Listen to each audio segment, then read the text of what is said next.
Typically, and if you have children, please, if they go to school, they're all gonna get told that the solar system looks something like this. Let me try to erase this.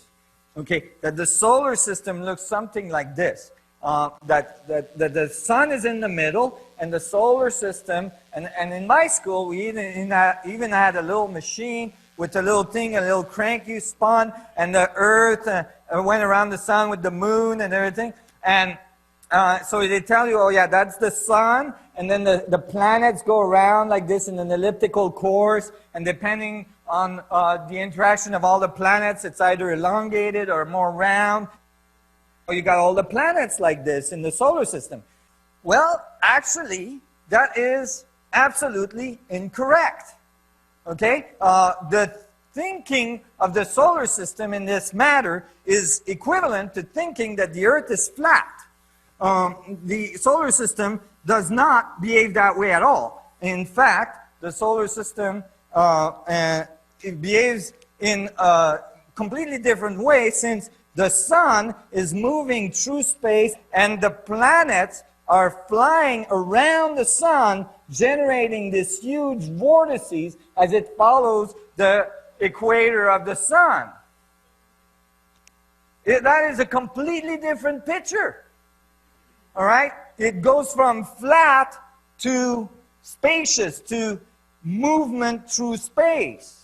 And that makes a big difference. All of a sudden, you start to see that even planetary motions, solar motions around the galaxy, galactic motions, supercluster motions, and so on, all have this elliptical, vorticular dynamics of space. They all have this torque dynamic through space.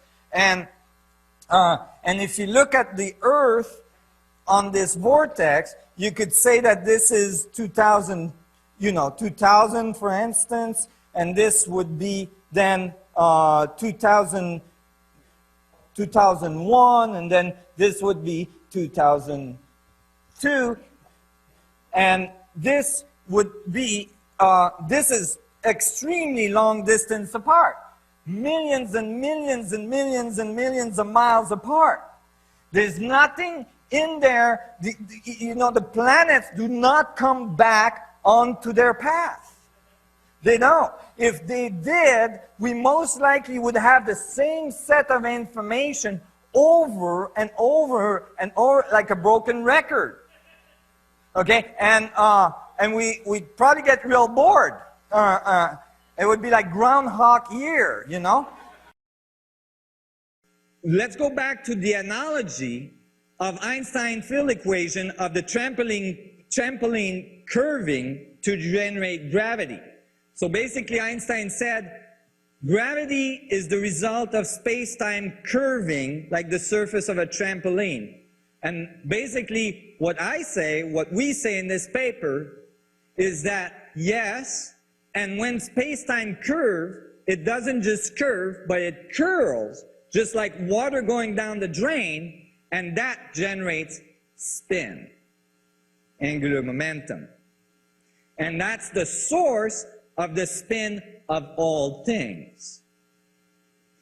And that is an appropriate way to actually describe physics of angular momentum in the universe. So when we add torque to space-time, the solution gives us a very different picture than a perfect sphere. It generates a torus structure, okay? Which is a sphere with two holes in the middle at the north and south pole.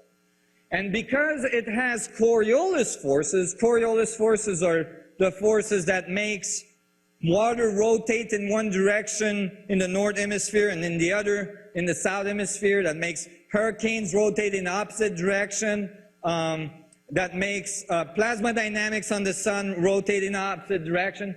Because Coriolis forces were added to the equation, so what we did is we added a term for torque and the Coriolis forces as a secondary rank tensor on the space-time manifold. The result is a double torus structure, a double torus manifold, that has this dynamic, which is viewed here from above as a rotating yin-yang sign, if you'd like.